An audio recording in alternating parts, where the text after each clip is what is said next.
The 5-year rule does not feel dangerous when you first hear it. That is what makes it so dangerous. It sounds technical, administrative.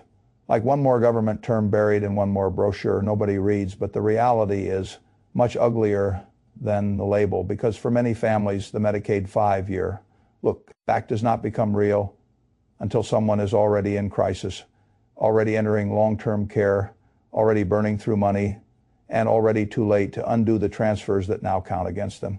That is the real story, not a legal curiosity, a timing trap. And if you misunderstand the timing, you misunderstand everything. The source transcript you gave me had one very strong instinct under all the heat. The rule is not really dangerous because it looks back.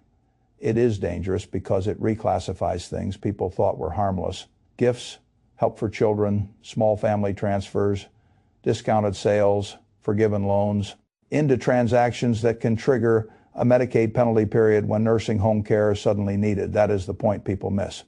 Now let me correct the first thing that needs correcting. The 5-year rule is real, but it is not perfectly identical everywhere. For Medicaid long-term services and supports, most states generally use a 60-month look-back period on transfers. McPock describes that 60-month review as part of the Medicaid application process for long-term services and supports, but there are state-specific wrinkles, and some states have exceptions or different implementations in certain settings. So the cleanest way to say it is this: 5 years is the general rule in most states, not a perfectly uniform law of nature across every state and every Medicaid pathway. Fay-Site Fay-Turn 357,621 search 3 Fay-Turn 721,827 search 3 Fay. That distinction matters because people who plan with Medicaid need state-specific advice. Not just a slogan, but the general warning still holds. If you transfer assets and then need long-term care too soon afterward, those transfers can come back to punish you. Now let us talk about why this becomes so devastating in practice. Long-term care is expensive enough that ordinary families can run out of money much faster than they ever imagined. CareScout S2025 Cost of Care Survey says the national median cost for a semi-private room in a nursing home is now $114,975 per year. That is not a luxury number. That is the median. Fay-Site Fay-Turn 382,650 search 1 Fay-Turn 382,650 search 5 Fay-Turn 382,650 search 13 Fay. So if someone needs nursing home care and cannot privately sustain that bill for long, Medicaid becomes the fallback. That is where the 5-year look back enters, and this is the trap families think they are applying because the money is gone. The state looks back and says some of the money is gone because you gave it away, sold it for too little, or moved it improperly. Now you are trapped between two impossible statements. You do not have the money, and Medicaid will not pay yet. That is why this rule ruins people psychologically before it ruins them financially. It feels like punishment for normal family behavior, because often that is exactly what it is. A check to help a grandchild, a car transferred to a child for almost nothing, college help, a forgiven family loan, a house transfer done for planning without real planning. The source transcript used colorful examples, but the deeper point is accurate. A lot of ordinary family generosity can become a Medicaid problem later if it occurred inside the look-back window and was not done under a strategy that actually accounted for Medicaid rules. Fay-Site Fay-Turn 357,621 search, 11 Fay-Turn 721,827 search 3 Fay. Now let us correct the second big misunderstanding.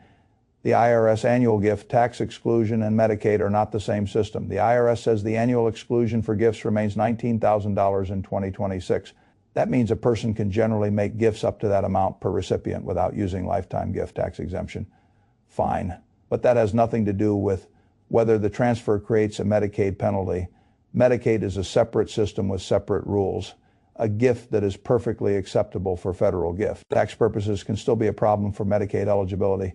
Fay-Site Fay-Turn 347,517 search, 2 Fay-Turn 347,517 search, 6 Fay-Turn 347,517 search, 10 Fay. That is one of the most expensive points of confusion in the whole subject. People think the IRS allows it means Medicaid ignores it. Those are different governments, different systems, different purposes.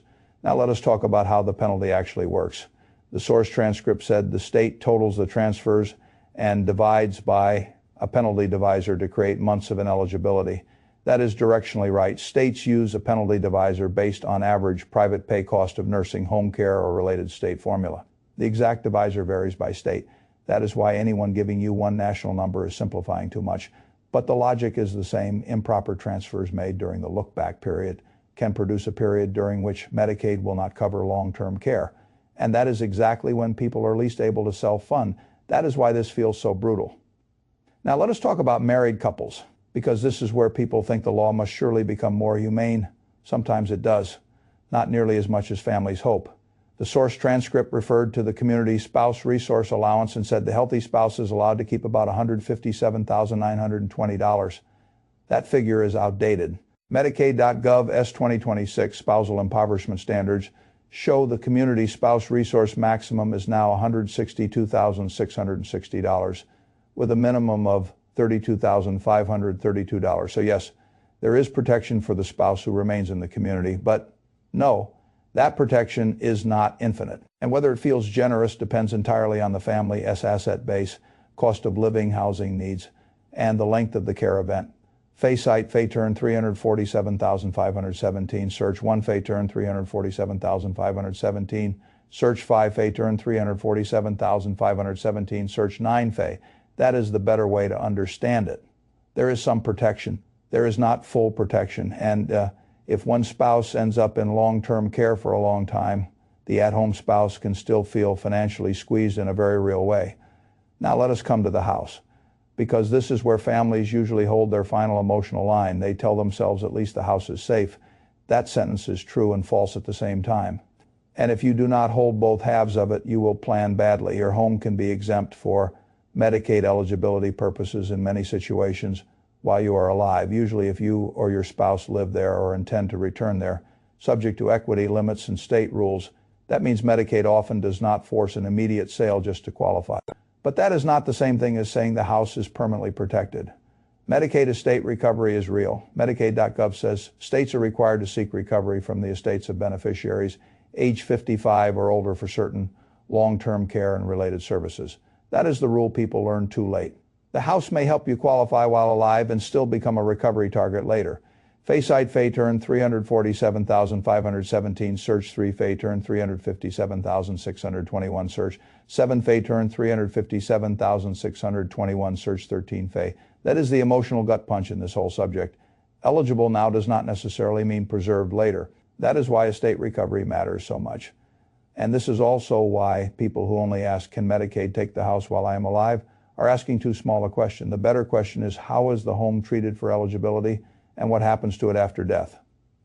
Those are not the same question. Now let us touch the filial responsibility issue, because the source transcript pushed hard on it.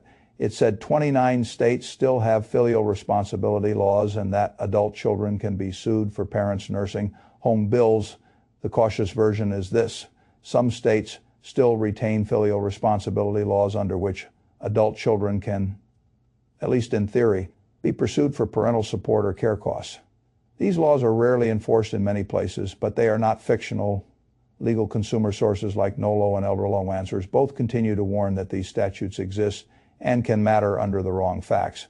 Fay-Site, Fay-Turn 926,017, Search 11, Fay-Turn 926,017, Search 22, Fay-Turn 926,017, Search 7, Fay. That is strong enough without pretending every state uses them aggressively. Now let us come to the planning tools, because this is where the source transcript was trying to do something useful. It named the Medicaid Asset Protection Trust. That tool is real.